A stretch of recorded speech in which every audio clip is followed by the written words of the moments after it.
I would say Paul has definitely a lot of potential. Hey guys, this is your friend Panda Paul here. I'm going to show you guys the new way I've been doing chicken lately. It's a little bit of extra steps, but these little extra steps go a long way, all right? Adds more flavor, more moisture to the chicken. Yep. You know what I mean? This is dry, I'm not even heating it up. And it's good, you know what I mean? And if you're doing contest prep, you're going to get sick of chicken real quick. So try this, all right? You can even cook it, put it in a freezer bag, freeze it, dethaw it later, and it's still good and moist, all right? So do this, okay? First step, you get yourself a big bowl. You fill it up with warm water. Not cold water, not hot water. Warm government water, straight from the faucet. Oh yeah. Cool, I got it warm. Don't put too much water in because you got to put the chicken in too, you know what I mean? So the next step, you get yourself some pink Himalayan sea salt from Trader Joe's. Only Trader Joe's, just kidding. You can get it from anywhere. Pink Himalayan salt. Salt up that water. Yeah, mix in that salt. Just mix the water up. The warm water with the sea salt or the Himalayan salt, you know. And time to add the chicken breasts in there. Just throw them in, you know what I mean? So once you have the chicken breasts in the warm salt water, you leave it there for 15 minutes. So I got the water sitting in the bowl. I'm going to set the oven for 450, all right? We're going to cook it hot and fast. Ha ha! Got the oven set at 450, so the next thing, you get yourself a little bowl, you're gonna make your seasonings. You're gonna mix it all together, make your little concoction, if you will. So, Southwest seasoning, and I'm gonna do some black pepper, and I don't know, throw in some Winco bacon bits up in there. Why not? Go nuts. Get up in there. So just stir that up, stir up your seasonings in the little bowl. Let me know in the comment section what you guys used on these, all right? You can do all kinds of fun stuff. There's a million different seasonings out there, guys, so let me know what you're using because I want to know. So once you got that all done, you just wait for that 15 minutes to expire. I don't know, check your Instagram, check your DMs. Oh, 15 minutes are up. So, this is the kind of the time-consuming part, all right? But it's going to be worth it, guys. Just do it quick. What you're going to do is you're going to take out each individual chicken breast with cold water. You're going to rinse them off and then dry each one off and then set it down, all right? Cold water from that government. All right. Yeah, got some cold water going. So each one, you take it out, you rinse it off, you dry it off. Let me know if you guys have a better way to dry these off than using these towels, because, yeah. So there's a dry piece of chicken. Repeat that. So they're pretty warm, so you rinse it off with the cold water. You dry it off. Has that moisture built in. Oh yeah, built in. Like some airbags. So there's another dry one. Repeat this process for every chicken breast, all right?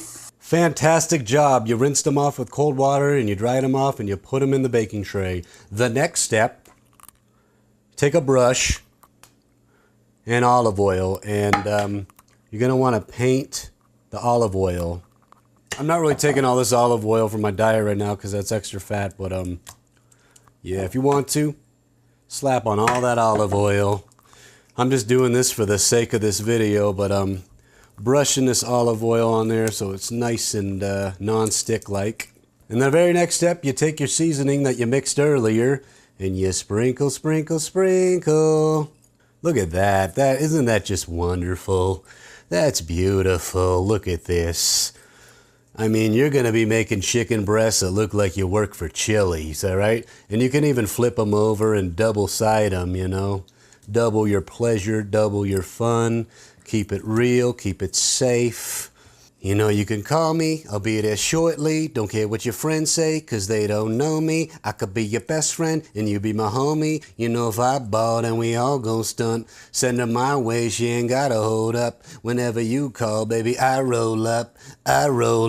Fruit roll-ups. All right. So after all that, your oven should be now preheated at 450. Let's put it in. Also, make sure the chicken breasts are relatively the same size. You can use a meat mallet, beat them up, and make sure they're equal size, all right? Because if you're cooking meat that's different sizes, some of it's going to get cooked more than others. You know, there'll be some uncooked stuff in the middle. So, all right, guys, universal size, all right? Keep it universal, all right?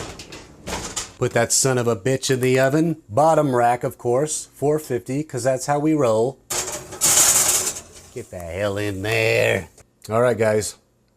We're cooking this for 15 to 18 minutes. So I'm going to say 17.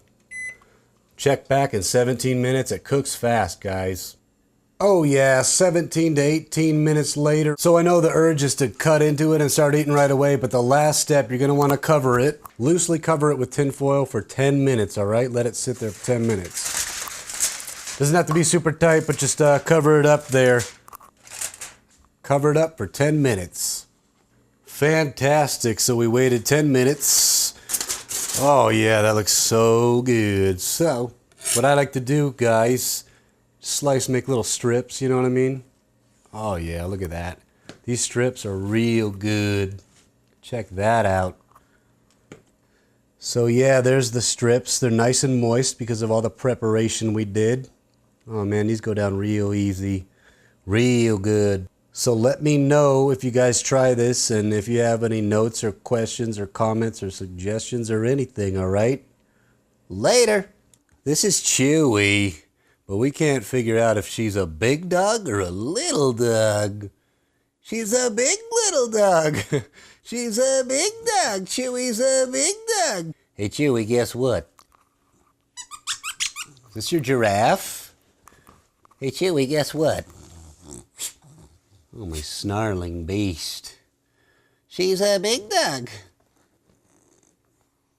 Hey, Chewy, guess what? Ah, Chewy. Look, there's Gritty over there. What's Gritty doing, Chewy?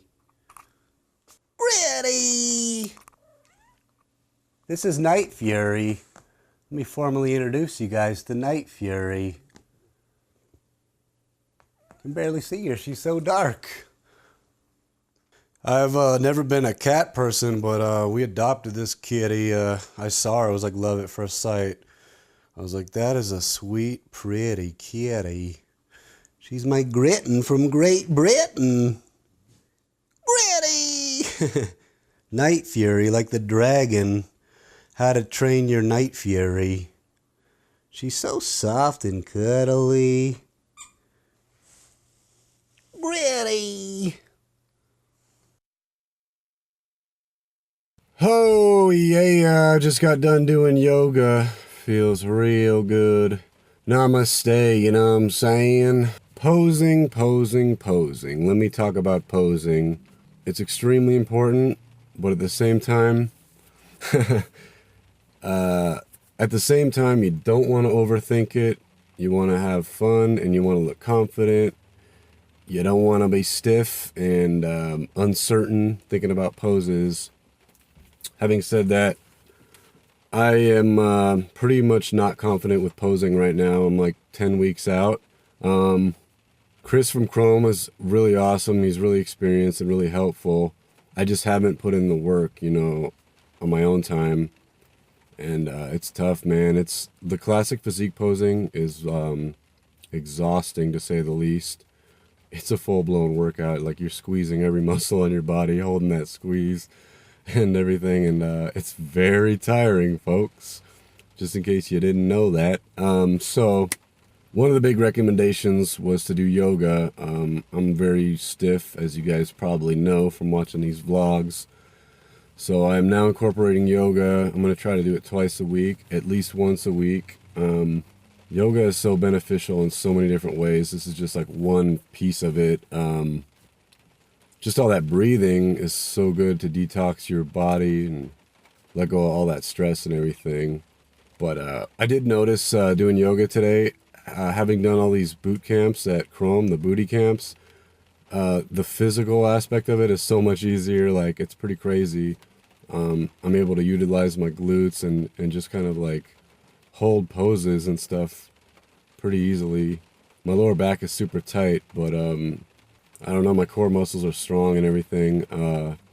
Yeah, and it was cool because doing these lunges, now in my head, I know from Brooke to squeeze my glutes in these lunges, you know, and kind of like not put pressure on the toes and everything and on the quads. So basically squeezing my glutes, and I'm able to kind of like put more power into posing. I basically got to spend a lot of time on my own doing poses and practicing. I haven't even started a routine yet, so like, yeah, it's kind of a little anxiety right now. I got a little anxiety about it right about now.